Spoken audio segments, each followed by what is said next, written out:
यही कुछ साल पहले की बात है। सुभाष अपनी पत्नी और 3 बच्चों के साथ मुंबई शहर में रहता था। उसका अपना कोई घर नहीं था। वो अलग अलग प्रकार के करतब वाले खेल दिखाने का काम करता था। उसकी पत्नी निर्मला ढोल बजाती और उसकी बड़ी बेटी माया वो करतब दिखाती। माया सिर्फ 6 साल की थी और उसका भाई मोहित 5 साल का, जो खुद भी कुछ छोटे मोटे करतब दिखाता, और उसकी एक छोटी बहन मीरा जो कि 2 साल की थी। वो उन्हें एक जगह बैठकर देखती रहती थी। एक दिन सुभाष अपने पूरे परिवार के साथ मुंबई शहर के पास वाले छोटे बड़े गांव में करतब करने के लिए जा रहा था कि अचानक से सुभाष का एक्सीडेंट हो जाता है और वहीं पर उसकी मौत हो जाती है। ये देख निर्मला, अरे अरे ओ भाई, नीचे उतर गाड़ी से, दिखाई नहीं देता क्या किया तूने? निर्मला गुस्से से आग बबूला होकर उस गाड़ी वाले को आवाज लगाई जा रही थी, लेकिन गाड़ी वाले ने उसकी एक न सुनी और गाड़ी का स्पीड बढ़ाकर वहां से चला गया। अब निर्मला अपने बच्चों को पास लेकर जोर जोर से रोने लगती है।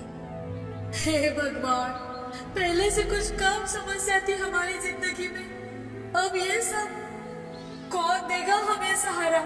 कहाँ जाएंगे? एक ही तो सहारा था हमारा, ये क्या कर दिया भगवान तूने? वो रोए जा रही थी, लेकिन कहते हैं ना, गरीब का कोई मसीहा नहीं होता। अब वही पास में अपने पति का अंतिम संस्कार कर निर्मला अपने बच्चों को फिर से शहर लेकर जाती है। अब वो कभी रेलवे स्टेशन पर तो कभी बस स्टॉप पर भीख मांगने लगी और अपने बच्चों का पेट भरने लगी। लेकिन माया को ये बात बिल्कुल भी पसंद नहीं थी। वो बचपन से ही अलग जिद वाली लड़की थी। वो अपनी माँ से, माँ, हम भीख क्यों मांगते हैं? हम कोई काम क्यों नहीं करते?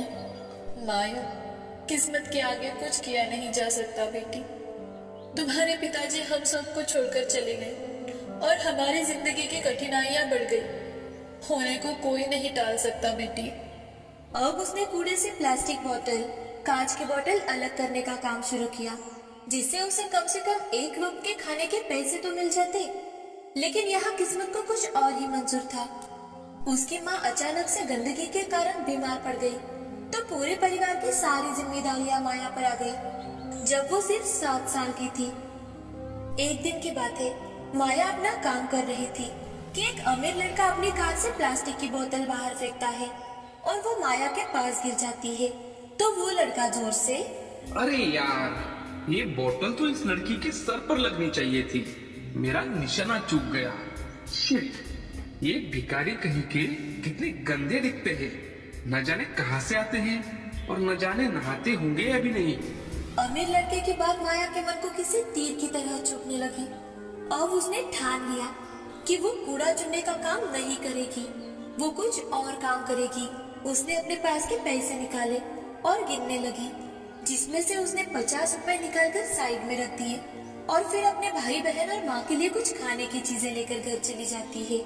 वो रात भर सोच में थी कि कल से वो क्या काम करेगी। सुबह तक उसने सोच लिया था कि अब वो सिग्नल पर हार और गजरे बेचेगी और वो कुछ हार लेकर बेचने लगती है। कुछ दिन यूं ही गुजर जाते हैं। उनका सब कुछ ठीक ठाक चल रहा था कि एक दिन माया और उसकी दोस्त शीतल दोनों मिलकर हार और गजरे बेच रहे थे। रात होने को आई थी, लेकिन उनका सामान कुछ ज्यादा नहीं बिक पाया था। तो शीतल माया से, माया, अब तो रात होने को है, हम दोनों अब जबरदस्ती ही लोगों को गजरे बेचेंगे, क्योंकि अगर हम ऐसे करते हैं तो ही हम सुरक्षित घर पहुंच जाएंगे। नहीं शीतल, हम ऐसा नहीं कर सकते। न जाने यहाँ पर कैसे कैसे लोग होंगे। और माया, हमारी किस्मत में तो रोना ही लिखा है, प्रयास करने में क्या जाता है। अब शीतल लोगों के बीच में जाकर लोगों को गजरे बेचने लगती है। ले लो साहब, ले लो, सिर्फ 10 रुपए में 2 दिए साहब, ले लो ले लो। शीतल हर किसी के सामने जाकर गिड़गिड़ा रही थी, लेकिन कोई उसके गजरे नहीं ले रहा था कि तभी एक आदमी ने शीतल को जोर से चपट लगाई। अब शीतल रोने लगती है। ये देख माया शीतल को कुछ दूरी पर लेकर जाती है और उससे, शीतल, मैंने कहा था ना तुझे, यहाँ कैसे कैसे लोग होंगे हम नहीं जानते, लेकिन तुम होगी। लेकिन ये पेट भी तो भरना है ना माया, कैसे भरे इसे? देख देख माया, कम से कम हम एक वक्त की रोटी खा सकते हैं, लेकिन ये देख, वो तो बेचारे न जाने कब से भूखे हो।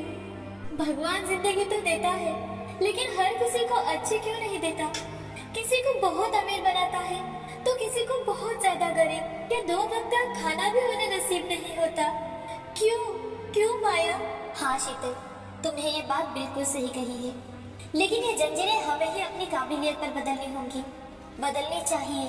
अगर हमें कुछ किए बिना ही ये सब कुछ मिल जाए तो हमें उसकी कोई अहमियत नहीं होगी। देख लेना, हम जरूर अपना नसीब बदलेंगे।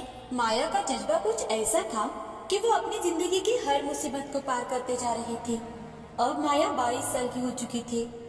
वो अपने परिवार की भागदौड़ संभालने की कोशिश में ही थी कि तभी उसकी मुलाकात भानु से हो जाती है, जो खुद भी इसी कोशिश में था, जो किसी केटर के हाथ के नीचे काम करता था।